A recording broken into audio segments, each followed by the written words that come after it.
Creando, un poco de inspiración para mi gente. Listo, ahí vamos. Les damos la bienvenida a un nuevo capítulo de Creadores, historias que inspiran a tomar acción.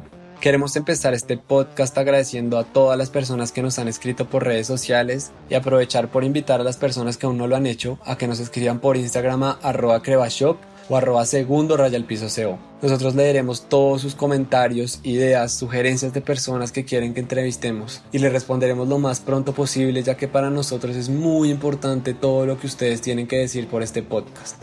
Y bueno, para agradecerles todo ese buen recibimiento, les tenemos hoy una sorpresa. El invitado demasiado crack que tenemos hoy se llama Juan José Piedradita y es realmente un privilegio tenerlo hoy con nosotros. Él es el CEO de la organización Equitel. Si les somos sinceros, quedamos descrestados con todas las enseñanzas que nos dejó Juan José en este podcast. Es la primera vez que oímos una historia en la que una persona, en vez de pasar los años del colegio, los negociaba y que tiene una rebeldía característica que lo lleva a estar siempre desarrollando nuevos talentos en su día a día. La organización Equitel que Juan José lidera hace 25 años es un grupo empresarial que le apuesta a la felicidad, el bienestar y el desarrollo de las personas, logrando así mejorar la productividad de sus clientes y el desarrollo de todos sus integrantes. Si quieren saber más sobre la organización Equitel, pueden encontrar más información en la descripción del podcast. Y bueno, ahora los dejamos con el crack Juan José Piedradita para que nos cuente un poco sobre su historia de vida.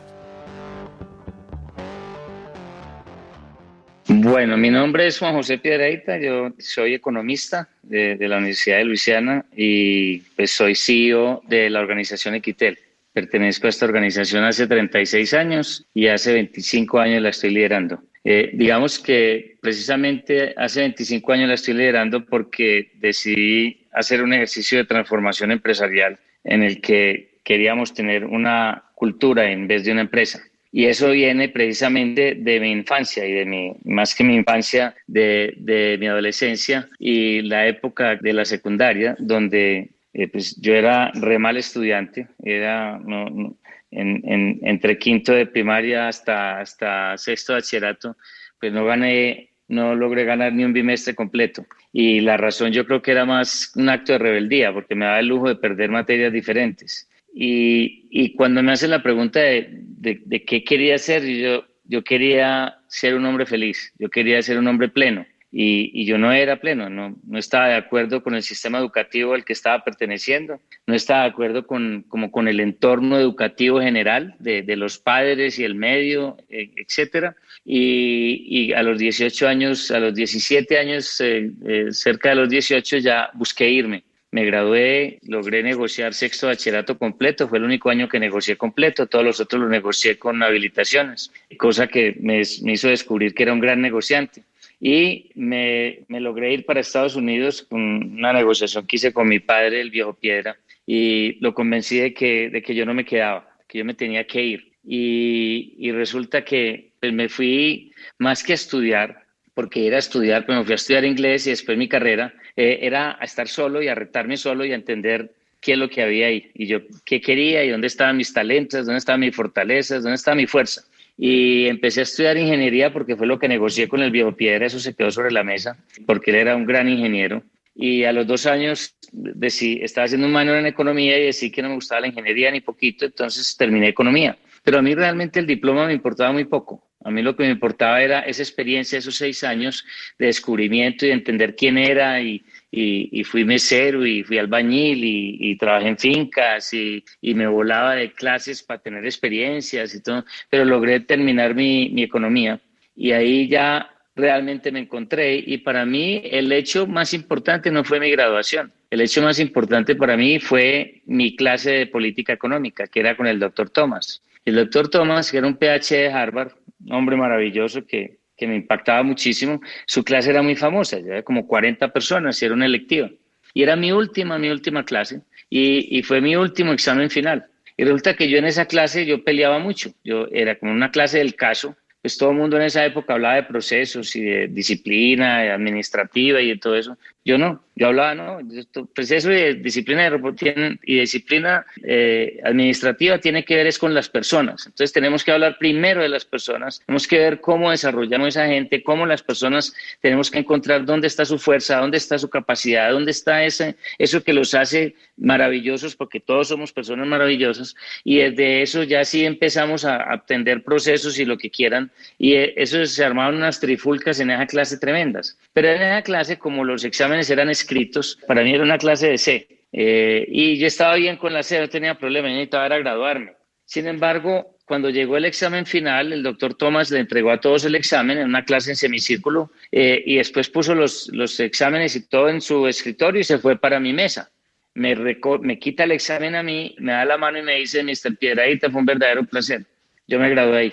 Ese fue mi acto de graduación. Yo salí de esa clase literalmente llorando a moco tendido de la emoción que tenía tan grande, porque yo entendí que me encontré. Y desde ahí fue que nació todo mi concepto acerca de la importancia de las personas, de la importancia del desarrollo de las personas, y por qué cualquier persona que estuviera de liderazgo, no bajo mi liderazgo, sino por encima de mi liderazgo, porque nadie está por debajo, lo hiciera desde sus fortalezas y desde su felicidad. Entonces, ese es como mi resumen de adolescencia y mi gran resolución de vida, que para mí fue tan importante, porque uno tomar una decisión de esas a los 17 años es importantísimo. Yo no sabía qué quería, pero sabía que quería encontrar qué quería. Juan José salió de Colombia a encontrarse a sí mismo, y lo logró exponiendo esas situaciones distintas y retando el mundo a su alrededor. Ahora nos cuenta cuáles fueron esos aprendizajes claves que tuvo en esta importante época de su vida. Pues mira, el aprendizaje, yo diría que el académico no es tan importante para mí, porque jamás ejercí la economía, jamás ejercí una ingeniería, a pesar de que manejo un equipo de ingenieros bastante grande.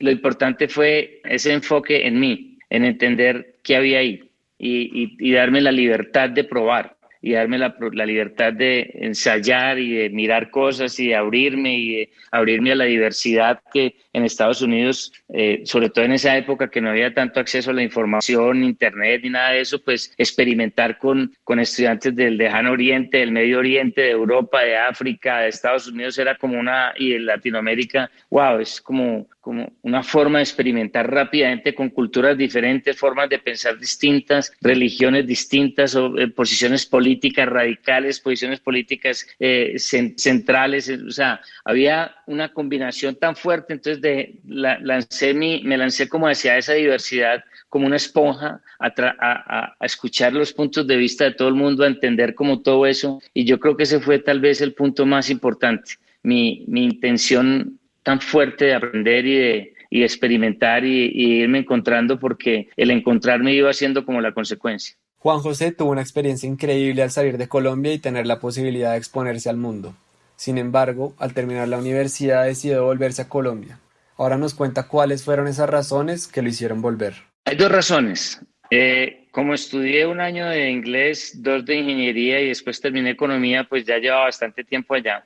Las condiciones para quedarme tenía que ser amarrado a un contrato de trabajo, y en esa época el networking no era tan increíble como es hoy. Seguramente hoy tendría un networking sobrado, pero uno estaba dedicado a mi trabajo como mesero o como lo que estuviera, y a mi estudio y a mi networking interno. Entonces no tenía una conexión, y adicionalmente el viejo Piedra que financió pues y que me apoyó pues en la educación, pues él tenía su expectativa de que yo viniera a trabajar con él, y yo acepté trabajar en su empresa con la condición de que me dejara emprender y con la condición de que me dejara experimentar a ver si yo era capaz de enamorarme o no de su empresa. Como podemos ver, Juan José siempre fue un joven que se dejaba guiar mucho por sus padres, que claramente querían verlo sobresalir.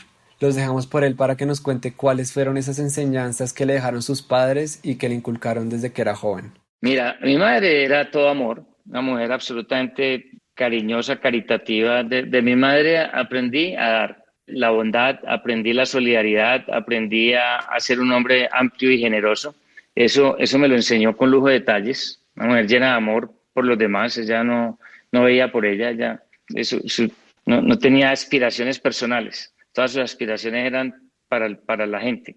Y eso era muy bello. Y de mi padre aprendí el tesón, aprendí esa capacidad de emprender y de no tenerle miedo a tirarse a las cosas y de jugársela y fue un gran tutor, un tutor profesional maravilloso, un hombre que me enseñó muchísimo, un hombre del que aprendí mucho, una eminencia porque Piedra era un tipo súper estructurado, él se graduó de la primera promoción de ingenieros electricistas del país y fue el primer decano egresado y fue decano 7 años y Piedra fue una eminencia en Antioquia todo el tiempo, o sea, trabajó con gobernadores, con alcaldes, lo llamaba a todo el mundo, no había quien no le pasara el teléfono a él. Entonces era un hombre echado para adelante, muy fuerte y claro, teníamos una visión empresarial diferente y pues logramos ponernos de acuerdo al final de que aceptara una visión diferente y una acción distinta, pero fue un gran tutor. Juan José fue un tipo muy afortunado. Se nota que creció rodeado de unos padres que se enfocaron en enseñarle aspectos claves para que él pudiera ser la persona que quisiera ser en la vida. Uno de los sueños de su papá era trabajar junto a él en Equitel y efectivamente se cumplió. Sin embargo, Juan José tenía una forma de pensar muy distinta a su padre, y esto se pudo ver desde sus primeros días trabajando juntos. La verdad es que yo no llegué a la gerencia, yo llegué, inclusive me molestó un poco cuando mi padre me entregó una oficina, porque yo no sabía ni para qué tenía una oficina. Mi tarjeta decía economista porque yo no entendía cuál era mi función, yo quería entenderla y digamos que los primeros 6 meses me dediqué a aprender, a estudiar. Me puse a analizar todo el entorno alrededor de cómo se había generado la compañía. Entonces me leí toda la correspondencia de los 2 últimos años, la correspondencia hacia afuera, con los bancos, con los clientes, los proveedores, la interna, toda, para entender culturalmente qué era la compañía, cómo estaba estructurada y poder empezar a opinar con más criterio. Hacía algunos ejercicios de venta y cosas de esas, pero empecé a hablar con criterio después de 6 meses, empecé a abrir la boca en las reuniones, empecé a opinar, empecé a tener como... Y después de en el tiempo ya empecé a hacer ejercicios. Nosotros éramos una organización vertical, un gerente, un subgerente, que era un socio minoritario, y yo, pues que era economista porque no sabía qué más poner en mi tarjeta, pero lo que hacía era, yo estaba como en un laboratorio continuo, entonces me hacía ejercicios en el área de servicio, hacía ejercicio en el área de filtración, hacía ejercicio en el área de almacén, entonces me iba moviendo como por todas las áreas, pero como tratando de entender la película completa. Y después de 11 años en la compañía fue cuando ya tomé la gerencia en un pequeño golpe de estado amoroso. Como han podido ver, Juan José enfoca su vida en ayudar al desarrollo de otras personas. Con esta mentalidad ha podido liderar su organización y ayudar a crecer a muchas personas a lo largo de toda su vida. Todo esto gracias a que encontró el elixir que muy pocos encuentran, y esta es la fuente de la felicidad. Entendí que la felicidad estaba cuando uno encontraba sus talentos y sus fortalezas. Entendí que uno era una persona mucho más productiva, mucho más luchadora, se la juega mucho más duro cuando lo está haciendo desde sus propias creencias, de sus fortalezas, desde sus talentos. Entonces me prometí y me juré que nadie que estuviera conmigo en un proyecto que yo liderara, lo iba a hacer desde sus debilidades. Y eso para mí era obsesivo, se volvió una obsesión. Y digamos que cuando hice ese golpe de estado amoroso en el 95 con el viejo Piedra, la transformación fue total. Le dimos un giro a la compañía completo y renunciamos a la empresa para empezar a tener una cultura. Y ahí fue donde empezamos una cultura donde el propósito fundamental eran los integrantes, las personas. Nosotros no manejamos empleados, no creemos en la empleitud. No nos interesa emplear a nadie, nos interesa desarrollar personas y tenemos a las personas como propósito, no como medio ni como recurso. Entonces, digamos que desde ahí arrancó ese concepto y era súper agresivo porque hablar de felicidad en el 95 era una utopía. En el 95 la gente no hablaba sino de ganar dinero. Fue después de 10 años que Harvard y empezaban a aparecer las compañías de Silicon Valley y empezaban a aparecer pues, los conceptos de felicidad. Y empezaban a haber clases de felicidad y cursos y empezaban a entender que la felicidad era importantísima, que a mí me parece rarísimo, porque pues cómo no va a ser importante la felicidad, si me parecía que era un sentido común elemental y resulta que no era como todos los sentidos comunes el menos común de los sentidos. Nadie pensaba que la felicidad era importante en una empresa. Parece impensable que la felicidad sea el menos común de los sentidos cuando debería ser el más importante. ¿De qué sirve trabajar toda la vida si uno nunca es feliz? ¿Vale la pena trabajar toda la vida siendo infeliz para encontrar la felicidad solo al final del camino? Juan José volvió la felicidad el motor de su vida y de su empresa hace 25 años, algo que muchas personas en el mundo parecen no haber ni entendido. Pues mira, revolucionario en el 95 y revolucionario hoy. Ha sido un tema absolutamente increíble. Para mí es lo más ganador que hay en la vida, porque me ha tocado ver unas historias de transformación que son historias de vida para enloquecerse.